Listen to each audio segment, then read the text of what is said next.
Mirando al empleo, estamos con Javier Blasco, director de Adecco Group Institute. Javier, muy buenos días.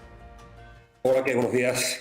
Bueno, datos de empleo del pasado viernes muy positivos, históricos. En julio podría esperarse una moderación, según se está comentando, del empleo tras 2 meses muy positivos. ¿Cómo veis la situación del empleo ahora mismo desde Adecco? Bueno, efectivamente, el mes de junio, desde hace ya un par de años, es mejor que el mes de agosto y el mes de junio mejor que el de julio. Es decir, hay una buena tendencia por el momento, por el momento estival, sobre todo por las contrataciones vinculadas al sector servicios, a la hostelería, a las actividades recreativas y de ocio. Pero es verdad que esa tendencia se va desacelerando a lo largo del verano y nuestras previsiones son buenas, evidentemente, para lo que es el verano. Hemos tenido muy buenas cifras desde el punto de vista de la afiliación, desde el punto de vista de la contratación y también de la reducción del desempleo, pero hay que tener en cuenta que todavía tenemos un colectivo por encima de las 460.000 personas en situación de ERTES y que todavía pues, hay muchísimos deberes por hacer y muchísimas incertidumbres. Aún así, ¿se espera que julio y agosto, con la recuperación del empleo, puedan seguir esta senda? Sí, sí, sí, sí, sí, sí, sí. Esperamos que sí. Es decir, van a ser buenos meses. De hecho, ya, hombre, un poco el reto, ¿no? Es tratar de alcanzar como mínimo, ¿no? Ese 50% del turismo que habitualmente teníamos en el periodo veraniego, sobre todo el turismo de exterior.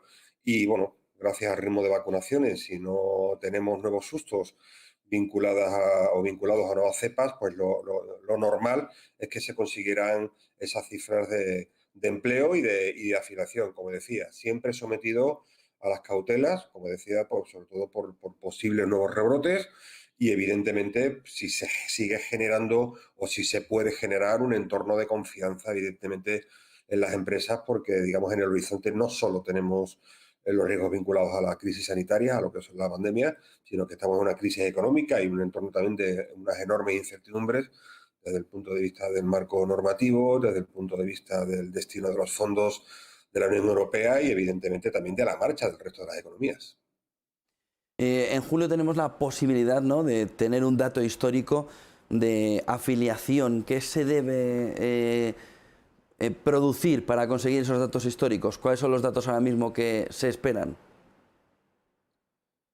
Bueno, yo creo que digamos lo que es el umbral, ¿no? de los 19 millones de personas afiliadas, yo creo que es, digamos, un poco el nivel idóneo en el cual nos deberíamos estar moviendo. Es decir, es verdad que hemos tenido en el último mes un incremento en torno a 200.000 personas, lo cual es muy buena cifra. Y es verdad que a lo largo del mes de, como decía antes, julio y agosto va a haber un ritmo creciente, pero bueno, el que podamos alcanzar más de 19 millones, 200.000 personas aproximadamente, como decía, va a depender de que sigamos un poco con las cosas que se están haciendo, sobre todo desde el punto de vista sanitario, pero que también se cumplan con el resto de escenarios. Como decía, tenemos ahora mismo un montón de empresas y de personas con situaciones de ERTES que hay que tratar de salvar. Hay una norma que evidentemente lo ampara hasta el mes de septiembre, pero se tienen que dar también el resto de condiciones. Pero sí que parece que durante el mes de verano vamos a alcanzar unas cifras, vuelvo a reiterar, sin tener en cuenta las más de 460.000 personas que están en situación de ERTE, digamos, récord desde el punto de vista, digamos, de lo que es el crecimiento intermensual. Es decir, si nos comparamos con el mes anterior y, evidentemente, si nos comparamos con el año anterior, que no parece que tenga mucho sentido, porque el año 2020 yo creo que ha sido un año con unas cifras fuera, digamos, de lo común y donde yo creo que la referencia no nos sirve. ¿Qué previsión veis para el conjunto del año? ¿Cómo creéis que se puede cerrar este ejercicio? Bueno, yo creo que todas las previsiones, al menos las que hemos manejado en las últimas semanas, estamos viendo cómo se está produciendo básicamente una mejora, ¿no?, en las previsiones por parte, digamos, de todo lo que son las organizaciones, tanto desde el punto de vista del Producto Interior Bruto como desde el punto de vista también de lo que están siendo las cifras de empleo, ¿no? Y esto nos tiene que llevar, evidentemente, a pensar pues lógicamente que vamos a poder alcanzar, porque al final, si digo, un poco el escenario, lo que es la previsión, que se va a mover entre un 5,9 y un 6,5, yo creo que la cifra va a estar siempre por encima del 5 del crecimiento del Producto Interior Bruto. Esto nos debería llevar evidentemente a unas cifras, digamos, de paro para el año 2021 en el entorno del 16,8%, lo cual mejora la previsión anterior, que se movía más en torno al 17%, ¿no? Esta previsión del 16,8 para el año siguiente ya bajaría un punto. Evidentemente el ritmo de crecimiento no se va a poder mantener, y por eso decía que hay muchísimos deberes todavía que hacer, porque al final esto es una crisis vinculada a un confinamiento, vinculado a una crisis sanitaria, no es una crisis financiera como la anterior, cuando se destapona la economía, cuando se posibilita ese fin de los confinamientos. La economía evidentemente tiene un repunte importante.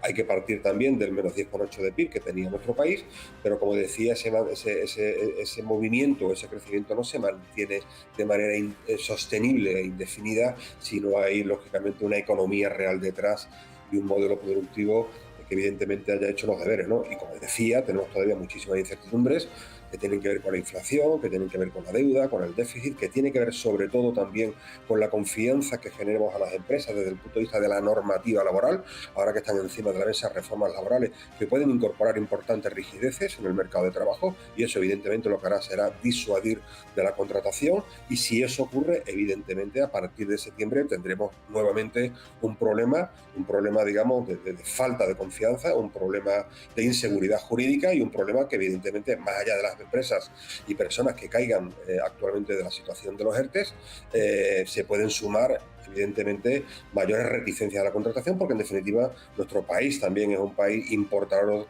de producción, sobre todo desde el punto de vista industrial, y lógicamente si no se genera ese entorno de confianza, de flexibilidad y que facilite el empleo y la competitividad, podemos tener, como decía, un problema prácticamente crónico, ¿no? Javier Blasco, director de Adecco Group Institute. Gracias, buen día y buen negocio. Gracias a vosotros, buen día.